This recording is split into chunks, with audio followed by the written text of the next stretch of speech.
You're listening to the Sass Says podcast. I'm your host, Christie Rocha, also known as Sass. I identify as a woman, a wife, and a mother. That should tell you a lot already.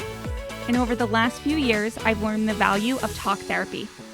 I have seen how my inner work not only enhances my own well-being, but also my marriage, my parenting, my relationships. And in fact, you wouldn't be hearing this right now if it weren't for the work I've done.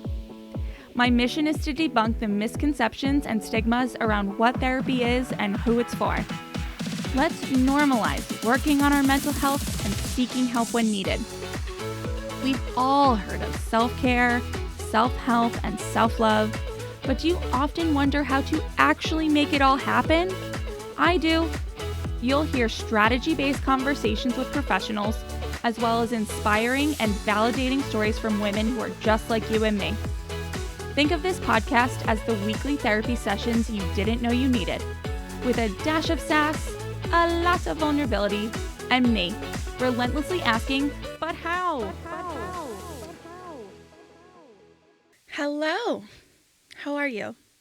I'm checking in to chat about what's gone on for me over the last week.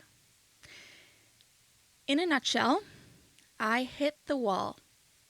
The wall that I hit from time to time when I just can't. I'm burnt, I'm toast, I'm done. My words came through tears to my husband on a Thursday night saying, I hate how I feel. I hate that I'm yelling at the kids. I hate feeling like the one thing I want most right now is to be away from my own children. I talk about this kind of thing all the time on the show, and I follow creators and therapists who give us all permission to have these feelings and to have them be okay. But it can still feel really icky from time to time. And if you're like me, you're all about, yeah, take a break, you need it, you deserve it, you're a human being, all good, it's okay. At all the points before the wall. But once I get to the wall, most of my rational thought goes out the window and I feel all of the guilt, all of the shame. And I also feel sad.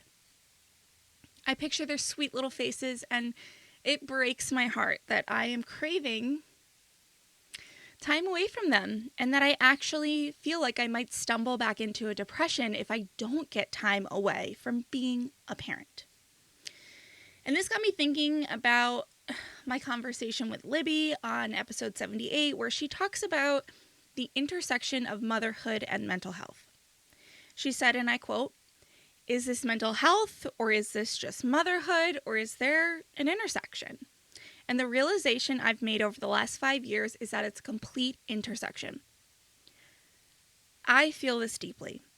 For me, I'd say that my mental health journey over the last 4 years is an intersection, or maybe better said, a Bermuda Triangle of mental health, motherhood, and a pandemic. Without motherhood, perhaps the pandemic wouldn't have hit as hard. Without a pandemic, perhaps motherhood wouldn't have hit so hard. And while we all have mental health, so there's no real scenario where we don't have that, but for me, I know that I definitely didn't struggle as much to maintain an optimal level of mental health until I became a mother. Many days a week, I noticed that by the end of the day, at that point when my brain is starting to fry from hearing baby songs on repeat, them bickering at each other, the constant demands for water and snacks, the whining, the occasional outbursts, the dawdling. Oh, Lord, the dawdling. Just get in the tub. I start to feel that static radio fuzzy feeling in my forehead.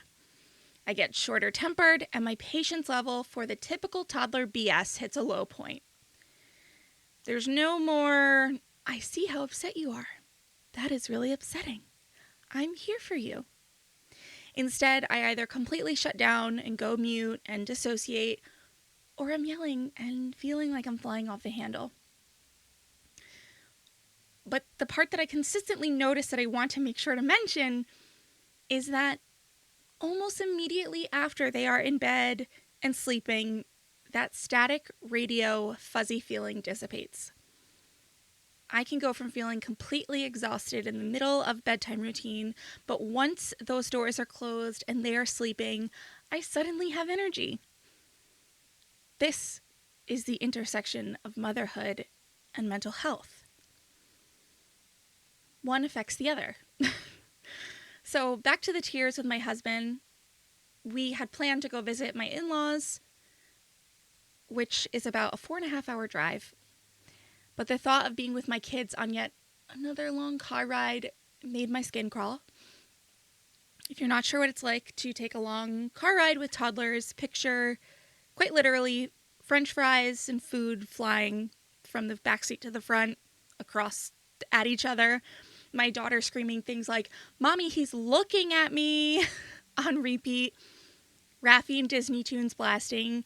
And then finally giving them the iPads and the headphones, which honestly don't come without their challenges, but they definitely help. I just couldn't fathom doing it.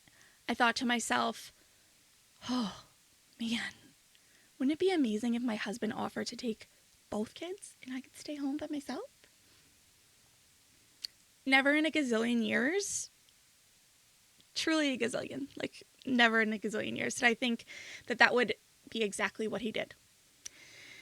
But given that I would never subject anyone to a solo 4.5-hour car ride with our 4 and 2-year-olds on a Friday night after camp all day, we arranged for my husband to take our son with him for the weekend to see my in-laws and my mom to take my daughter to the beach house. And I would stay home. I don't really need to get into how blissful it was to be in my home alone for 2 nights because you already know. I checked in with my husband and my mom in a group text on Friday night asking how everyone was doing. They sent me pictures of smiling babies and I said, "Thank you too. Thank you. I'm so happy to see my babies happy." And my mom replied, "I'm happy if my baby is happy." And my husband replied, "Well, I'm happy if my baby is happy." And it just hit me that there's no one in this world that loves you as much as your mom and your husband and your partner. Anyway, I've thought a lot about how I got to the wall. And there are certainly logistics of summer schedule and life. You know, we've been back and forth through the Jersey Shore most weekends, traveling to see my in-laws, visiting other family in New York City, and less school days for the kids, less days where they are occupied by someone else.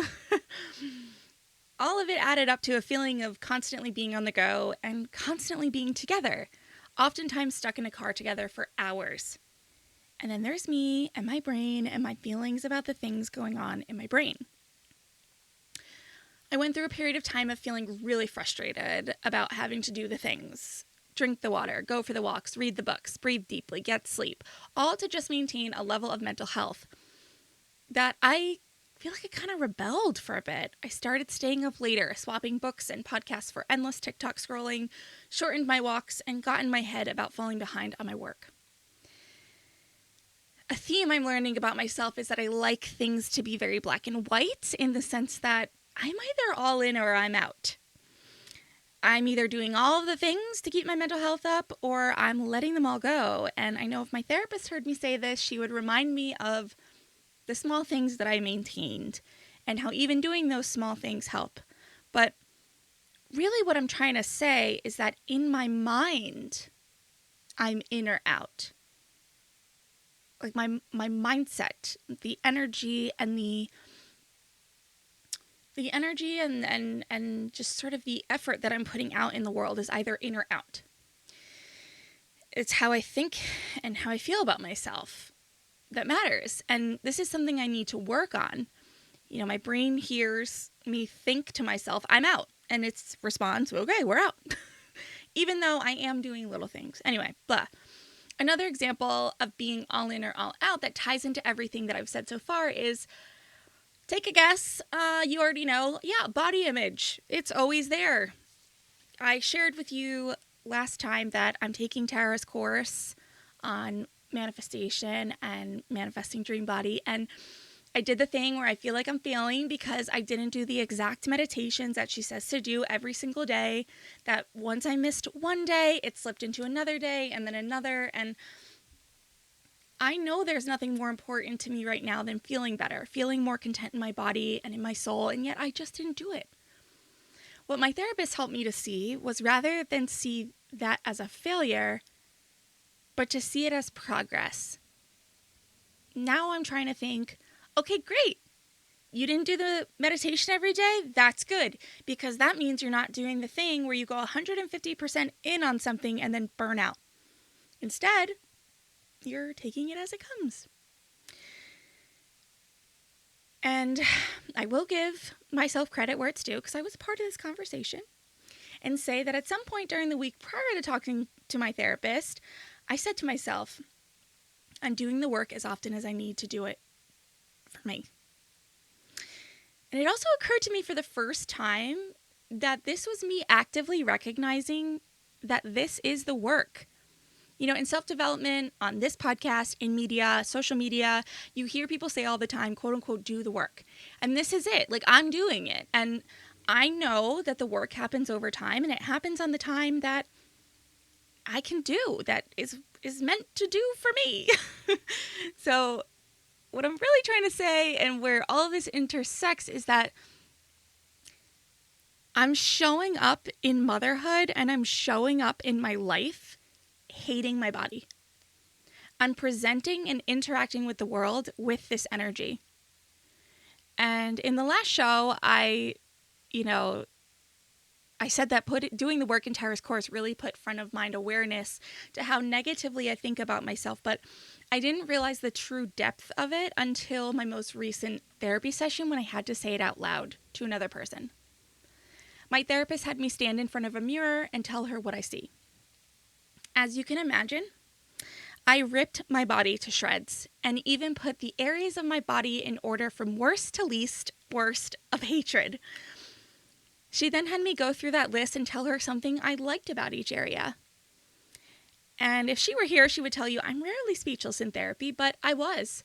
My mind was blank, and after many moments of complete silence, I finally said to her, I could lie to you, but I really don't see anything I like. She pushed me again, and I finally said, well, I've always liked my eyebrows, but right now I look at them and they're reminding me of how often I let them overgrow. And I guess I always used to like my hands, my long fingers, but right now my wedding rings aren't fitting, so I'm not really liking those either. It's sad. It really makes me sad that I feel this way about myself. And on one hand, I could so clearly hear and feel that this is the work. And in actually doing that exercise with her, it was in a way so uplifting, because it really felt like work and it really felt like change was happening. And I know that I'll eventually look back on that moment and see how far I've come.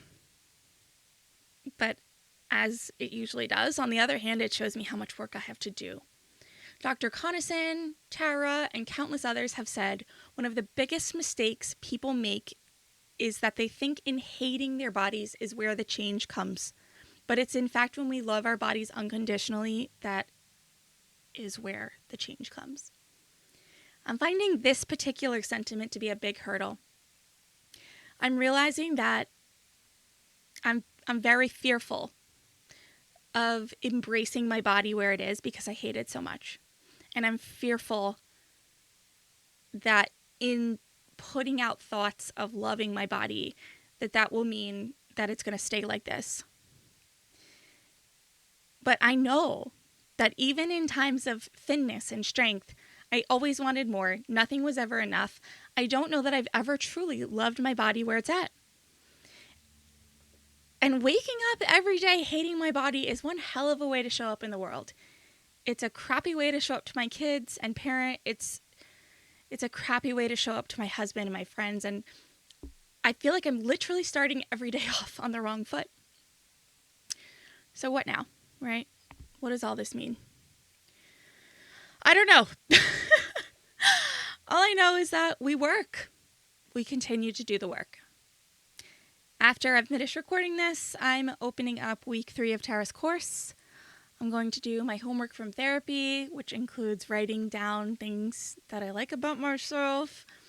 We continue to meditate. We visualize as often as we need for the process to work. And we, meaning I, Recognize that this life is a complete intersection of mental health, motherhood, self-development, love, and whatever else feels right to you. And that means that I cannot continue to compartmentalize. When I get this right, then I'll get the others. They're all connected. And if that only made sense in my head, I mean, I can only be a better mom when I feel good about my body. I can only feel good about my body when I this or that. I don't even know. I want to compartmentalize it. And the thing is, I can't. They're so connected. So anyway, that's it. I'll see you later. Bye. Thank you so much for tuning in today. Sass Says is a production of Luann Nigara, Inc. This podcast is meant to be educational and not meant to replace professional therapy or professional medical attention. To learn more about today's show and what's new in my world, head over to sasssays.com. Thanks so much. Talk later.